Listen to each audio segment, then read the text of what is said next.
Hello everyone, welcome back to our channel. In today's video, I'm going to show you how you can download Q&A app in your iOS device. Watch the video till the end so that you'll be able to do the following activities by yourself. Before moving on to the video, make sure you like this video and subscribe to our channel. Okay, now let's move straight into the video.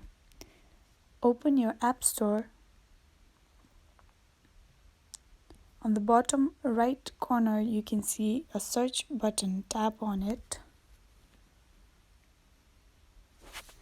Then go to the search bar and type Q and A. Then tap on search. Then get Q&A Instant Math Helper. Tap on Get. Put your fingerprint or your password.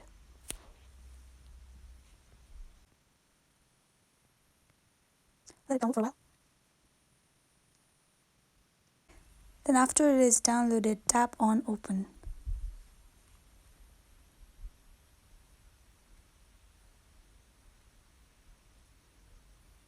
Now here you have successfully downloaded Q&A app in your iOS device. That is all for today. Thank you so much for watching till the end. If this video was helpful for you, do like, share, leave a comment down below, subscribe to our channel and hit the bell icon so that you'll get notified when we post new videos.